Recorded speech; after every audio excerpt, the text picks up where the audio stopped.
Llego puntual a la cita del desconcierto. He caído, por segunda vez, a la arena de lo no explicado. Por una parte, preciso saber que estoy vivo, y ese pensamiento lo guía todo. Por cierto, ¿qué es vivir? Afuera, la constante es el jaloneo de quienes, como peces, no miran el agua y se seducen por los extremos.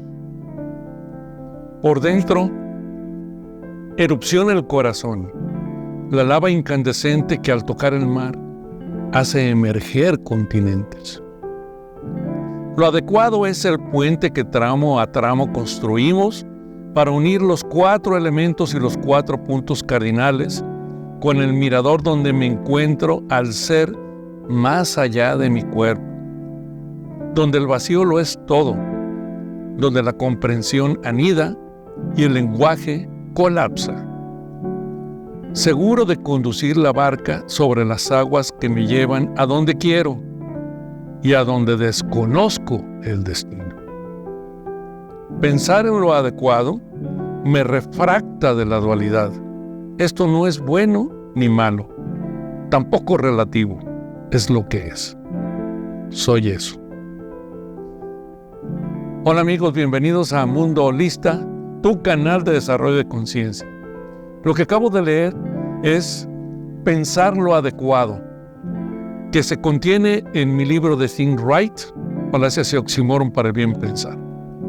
Bueno, lo consideré adecuado compartírselo independientemente como parte promocional de este libro, porque el tema de hoy es inteligencia artificial y libre albedrío. ¿Quieren saber mi punto de vista en función de la conjunción de estos dos elementos tan relevantes y tan en boga en estos días? Acompáñenme.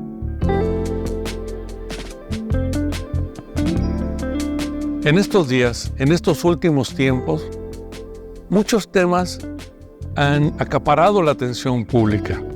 Las guerras, las diferencias, las elecciones políticas, las confrontaciones religiosas, pero sobre todo desde el punto de vista de lo que es el desarrollo de nosotros como humanidad y en su analogía y paralelo con la tecnología y la ciencia, está, por un lado, el crecimiento a pasos agigantados o el avance a pasos agigantados de la inteligencia artificial. Y por otro lado, el cuestionamiento que ha permanecido dentro de lo que es el debate desde el siglo XVI y hasta nuestras fechas, de si el ser humano tiene libre albedrío o no tiene libre albedrío. Lo curioso del caso es que los dos temas, aunque no lo veamos con toda esa evidencia, están íntimamente unidos y relacionados, al menos desde la parte en donde podemos tener un punto de vista, un análisis o una explicación al respecto. Por un lado, el tema de la inteligencia artificial más bien ha traído nuestra atención, sobre todo aderezados por un temor de qué nos depara ante esto. Es un temor verdaderamente fundado. Sin embargo, al entender de qué estamos hablando, al entender si esto realmente nos lleva por un desarrollo que se puede volver descontrolado en función de sus diseñadores, es decir, esto es una tecnología que puede llegar a independizarse de los seres humanos como sus creadores y tener una generación propia, tanto de conciencia, energía y de realidad, pues eso es algo de lo que íntimamente lo relaciona con la otra parte de lo que es el libre albedrío. Bien, ¿qué es la inteligencia artificial? La inteligencia artificial la podemos conocer o la podemos definir como aquella capacidad que tienen instrumentos o elementos de tecnología ajenos a la naturaleza humana para procesar y generar conocimiento que pueda ser replicable, que pueda ser evolucionable y que pueda ser utilizado para aspectos concretos. Esta inteligencia artificial la caracterizamos por ese mote o por ese apellido de artificial para distinguirla de la que se corresponde a lo que es la humana, la inteligencia que es producto de la participación en estos procesos de lo que son las capacidades humanas.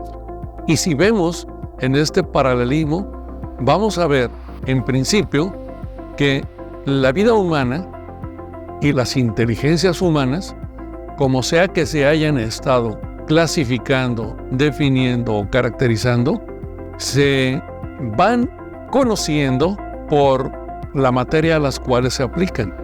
Por ejemplo, en un momento determinado el ser humano se identificó con la inteligencia para efectos parametrizables o medibles con lo que es una inteligencia puramente racional. Eso fue desde principios del siglo pasado y este concepto de inteligencia racional o IQ lo estuvimos identificando con la capacidad del ser humano precisamente para resolver problemas que tuvieran que ver con el procesamiento de información. Sin embargo, dejaba fuera todo lo que es la parte emocional, lo que es la parte de la naturaleza intrínseca al ser humano que se relaciona con lo que es el sistema límbico, que tiene un procesamiento distinto del puramente racional. Ok, entonces cuando Daniel Goleman propone que la inteligencia humana es una combinación entre la inteligencia racional, pero que sobre todo está determinada por lo que es esta parte emocional y lo que es el desarrollo de habilidades de gestión y de manejo de esta emocionalidad, da por supuesto un mayor desarrollo de este tipo de inteligencia. Y bueno, también está el manejo de lo que son las inteligencias múltiples de Joseph Gardner, que al final no se quedó como una propuesta científica, sino simplemente con una propuesta anecdótica, en donde él publicó este libro y publicó en algunos artículos no científicos su propuesta de las inteligencias múltiples. Pero al final, les digo, no fue reconocida y solamente se quedó en anécdota, pero sí es muy útil para saber que el ser humano estas inteligencias las puede aplicar en un sinnúmero de actos o hechos humanos y en las cuales estas inteligencias pueden tener mayor o menor relevancia dentro de lo que es las habilidades que desarrolla para aplicarlos en ciertas áreas específicas. Por ejemplo, para un arquitecto, la inteligencia que le denomina de percepción espacial, pues es muy importante, o la inteligencia de percepción fractal. Para otros, pues unas inteligencias más relacionadas con lo que es el manejo de datos, pues sería mucho más útil. Sin embargo, el paradigma actual de la inteligencia es de una inteligencia integral. Es una inteligencia basada en 14 factores que tienen en su conjunto el propósito de determinar que la inteligencia de la cual hace acopio el ser humano es transdisciplinaria, es decir, transversal, que no solamente genera o se considera producto de factores racionales y emocionales, sino también otros factores que tienen que ver con su concepción del universo, con su concepción de cómo es la vida humana, de su concepción de cómo es una interrelación con las demás personas, considerando elementos tales como la empatía profunda, el agradecimiento, como lo que es la atención, como lo que es la gratitud. Y entonces, en ese contexto, es un nuevo paradigma de inteligencia que se denomina inteligencia espiritual, que no tiene nada que ver con religión, es espiritual o inteligencia holista o inteligencia integral, y que actúa como matrushkas. Todas las inteligencias están contenidas dentro del gran olón de la inteligencia integral. ¿Y esto para qué es relevante conocerlo en función de lo que es la inteligencia artificial? Bueno, la inteligencia espiritual o integral del ser humano se sustenta particularmente en que nosotros nuestra vida, nuestra presencia en este mundo, la llevamos a cabo a través de 3 vehículos esenciales. Uno, que es nuestro yo conceptual, que es nuestro yo cognitivo, yo racional. Todas las capacidades cognitivas están integradas en este yo conceptual, en nuestro yo atencional y en nuestro yo transpersonal, o también conocido como nuestro sí mismo espiritual. Ahí está la transdisciplinaridad, ahí está la transversalidad del concepto del ser humano. Por otro lado, la inteligencia artificial, ¿en qué se sustenta? Nosotros obviamente ya tenemos estas 3 partes que, si ustedes dicen, es que eso es una creencia, eso es un dogma, eso es simplemente una idea, una ocurrencia que está plasmada en algunas partes y en algunas propuestas, pero no es así. El ser humano es particularmente, pues, mente, cerebro, cuerpo y todo eso. Bueno, vamos a dejarlo en que mi propuesta, en que esta propuesta que pongo en su consideración, que es ya un modelo muy desarrollado y muy aceptado desde el punto de vista de las inteligencias integrales, pues es así, el ser humano tiene toda esta parte. Y bueno, no es totalmente, desde el punto de vista de la metodología científica tradicional, comprobable que la parte del sí mismo espiritual esté siempre presente en el aquí y en el ahora material, porque esto lo distingue la dualidad del sistema. Pero este es el ser humano. Vamos a la inteligencia artificial. ¿En qué se sustenta y en dónde se construye? Bueno, ahí no tenemos ni este yo conceptual o este ser integral manejándose desde su cognitividad, desde lo que es su capacidad atencional y desde lo que es su posibilidad de experimentar la integralidad espiritual. Sino se maneja en la nube, en el enjambre que podemos llamar, es decir, el enjambre es el conjunto de nubes que todo contienen desde el punto de vista virtual o digital. En este universo de almacenes de información al cual hoy estamos muy habituados. Bueno, ahí está. Eso es lo que utiliza, esa es la gran mente o el gran cerebro maestro de la inteligencia artificial. Luego se basa en superprocesadores, que son máquinas que se sustentan para su operación en distintos elementos, en el uso de materiales sofisticados, como lo que puede ser el silicio, lo que pueden ser algunas otras piedras, metales, cobre, en fin, bombas de vacío, las hemos conocido desde los bulbos hasta los transistores y hasta los microprocesadores. Y tenemos programas que amalgaman y enlazan todo esto a través de lo que es el manejo de la metadata. Y en esa metadata hay información y hay programación. Y más lo que se vaya acumulando en todos estos desarrollos tecnológicos, las computadoras que les denominan cuánticas, que son súper veloces, pero todo está ahí. Ok, para que esto se desarrolle, tiene que tener una interfase con lo que son las máquinas, se puede decir, tontas, que son aquellas que hacen, pero que no piensan. Que, por ejemplo, todo lo que se manejan en las industrias para automatizar los procesos, para la industria automotriz, la industria farmacéutica, para la industria de alimentos. Todos estos son las máquinas que hacen. Bueno, si llegaran unas a conectarse a las otras, entonces tenemos ya una parte integral. Pero esto, en principio, no tiene la posibilidad, como el ser humano, de tener una parte atencional y tampoco una parte transpersonal. Esto es simple y sencillamente máquinas procesando información y a través de lo que es un procesamiento incluso semiótico, es decir, puede estar utilizando distintos lenguajes para efectos de comunicar y de procesar toda esta información, utilizando sus propias reglas gramaticales, utilizando traducciones, utilizando el enlazamiento de todo conocimiento, pero no hay que olvidar que esto está alimentado por el ser humano. Entonces, de acuerdo con lo que es este desarrollo, se denomina como una singularidad.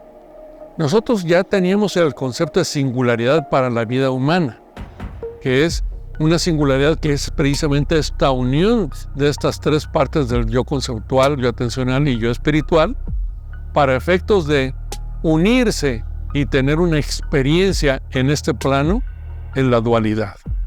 Cuando nacemos y cuando morimos es los tiempos o los muros que contienen esta experiencia que denominamos vida. Y dentro de todo eso, todo esto es una singularidad.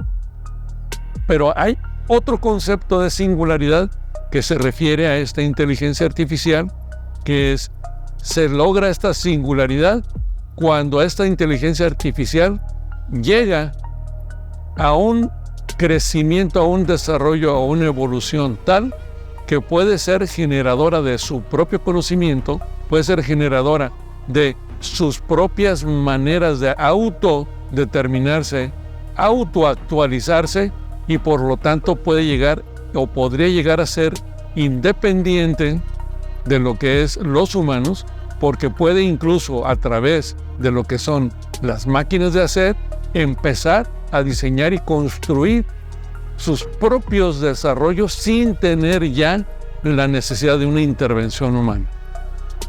Sin embargo, ahorita estamos precisamente en el proceso en donde estamos alimentando y se está desarrollando esto. El ChatGPT es uno de los grandes ejemplos, y en donde si nosotros interactuamos con él nos puede de alguna forma dar ciertas respuestas, pero que no son más que este producto de toda esta amalgama de posibilidades, que no tienen nada que ver con conciencia. Ahí está la gran diferencia. Hemos llegado al punto esencial de la gran diferenciación. La inteligencia artificial jamás será poseedora de una conciencia. La conciencia es un elemento que está determinada para los seres humanos. ¿Y por qué? Porque los seres humanos en sí son la influencia de una epiconciencia o de una conciencia que está más allá de nosotros y que nos determina, y que determina incluso que nosotros podamos generar este tipo de tecnología, pero la tecnología en sí jamás será poseedora de una conciencia. Oye, que no sabes, porque la tecnología no sabemos a dónde puede llegar. Discúlpenme, pero perdónenme, pero sí se los puedo afirmar. La inteligencia artificial jamás será poseedora de una conciencia. Puede ser independiente. Sí es un peligro con esa cualidad de autodeterminación que puede lograr con esta singularidad, que se presume puede llegar en el año 2031 como van los desarrollos, o incluso puede ser antes. Sí puede ser un peligro, pero no será jamás poseedora de una conciencia. El ser humano siempre será el que tenga esa posibilidad exclusiva. Bueno, entonces si no tiene una conciencia, entonces ¿qué es? A final de cuentas, ¿cómo se determinará? Bueno, son programas, siempre serán programas muy sofisticados, muy poderosos, pero serán programas, siempre serán programas, como en la analogía de la Matrix. Pero bueno, ¿cuál es el peligro entonces que entraña esta inteligencia artificial? Bueno, ahora entramos a lo que es simplemente a tocar lo que es el punto del libre albedrío. El ser humano se supone que tiene un libre albedrío, pero ese libre albedrío solamente puede producirse, manifestarse, si tenemos una sed de conciencia en la fórmula muy grande, para que las decisiones que tomemos tengan como un resultado esperado algo que realmente sea adecuado y positivo para nosotros mismos y para nuestro entorno, es decir, para la humanidad. ¿De acuerdo? Entonces, ¿qué nos ha caracterizado como seres humanos en nuestra historia? Bueno, desde la generación de lo que es la primera manifestación de vida de 500 millones de años y luego 300 millones de años para que empiece a desarrollarse también la parte del cerebro emocional, y 100.000 años para que empiece a generarse la parte cortical. Y desde ese entonces hasta la fecha, las diferencias en cuanto a lo que se refiere a nuestro conocimiento de nuestro entorno han sido una constante desde el día 1.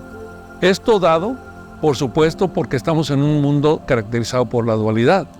Y en esa dualidad cada persona puede elegir en dónde ubicarse.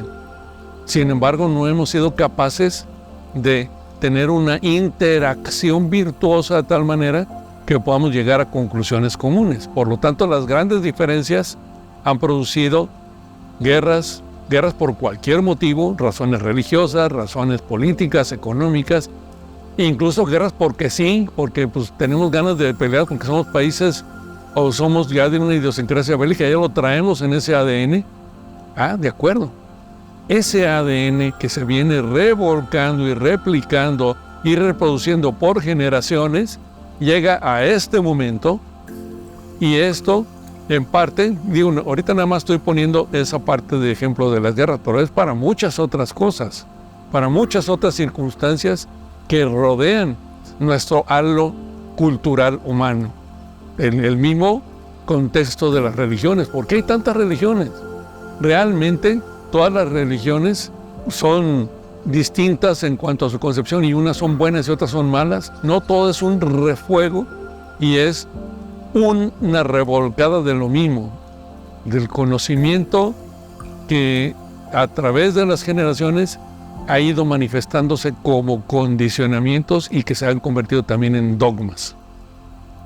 Bueno, pero todo esto es lo que al final estamos alimentando a las máquinas.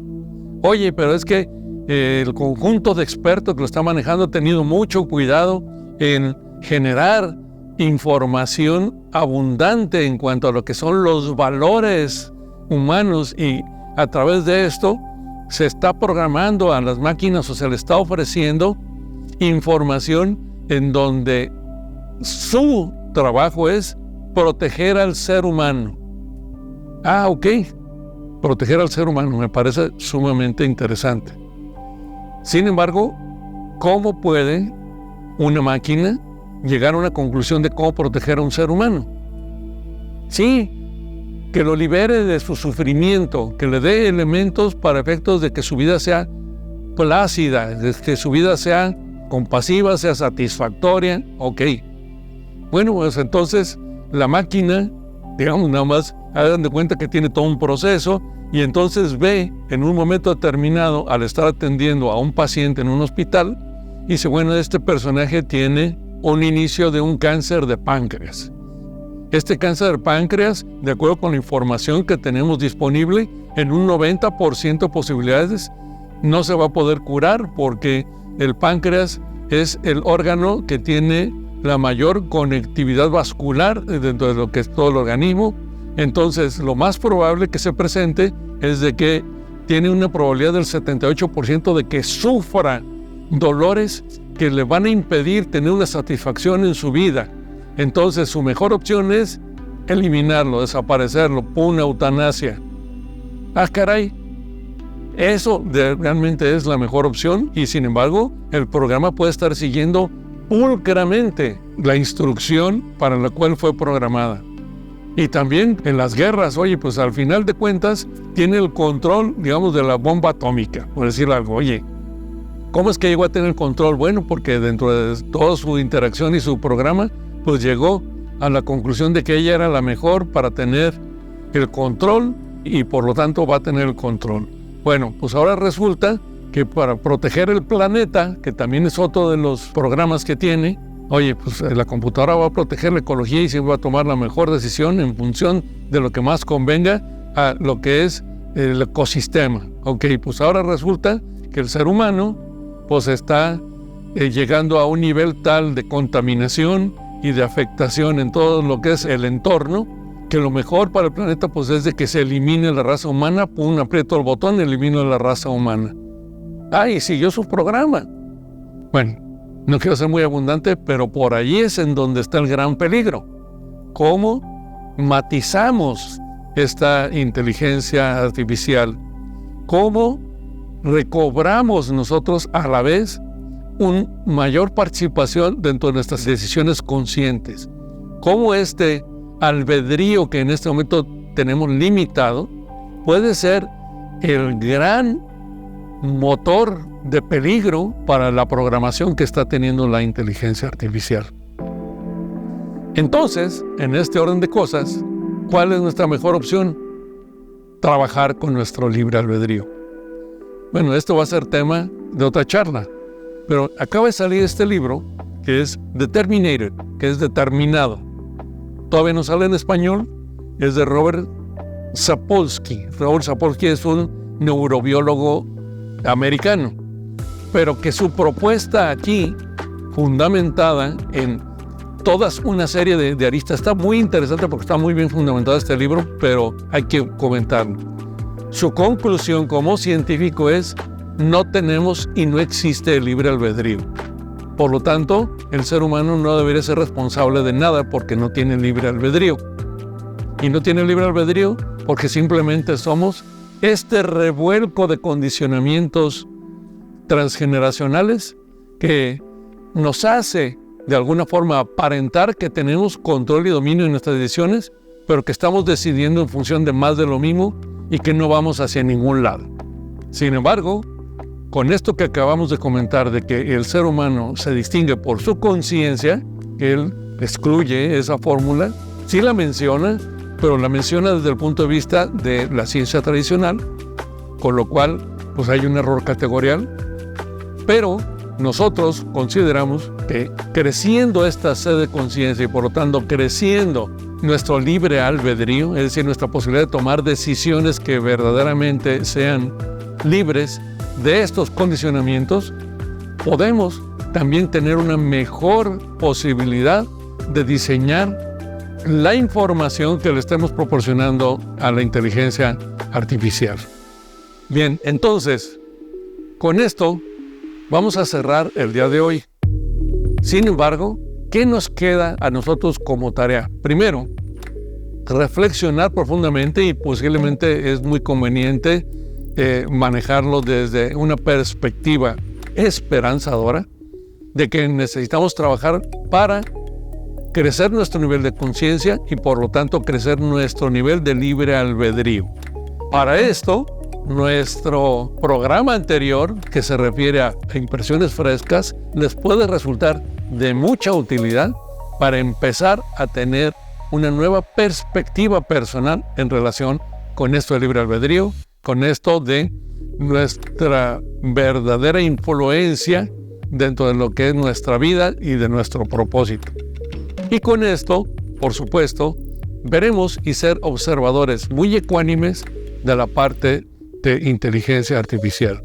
Muy recomendable que empecemos a explorar y interactuar con esto, sobre todo con el ChatGPT, porque esto nos va a ir dando sensibilidad de dónde sí podemos llegar, a dónde sí podemos manejarlo, en qué manera o en qué nivel puede ser un apoyo o puede ser un riesgo para nosotros en la actividad que hacemos, y por lo tanto también autoactualizarnos en lo que es la parte del sistema. Acuérdense que la parte del sistema, que es el mundo ordinario, el mundo afuera, requiere de nuestra atención porque hay que saber jugar muy bien ese juego. Con esto les pido que me dejen sus comentarios, suscríbanse a mi canal y no dejen de realizar las prácticas que van a cambiar su vida en el sentido positivo que ustedes quieren. Acuérdense, no hay que cambiarlo todo, solamente lo que no nos está funcionando, solamente aquello que nos está provocando sufrimiento, solo aquello que nos aleja de nuestro propósito de vida, todo aquello que nos aleja de nuestra concepción de felicidad.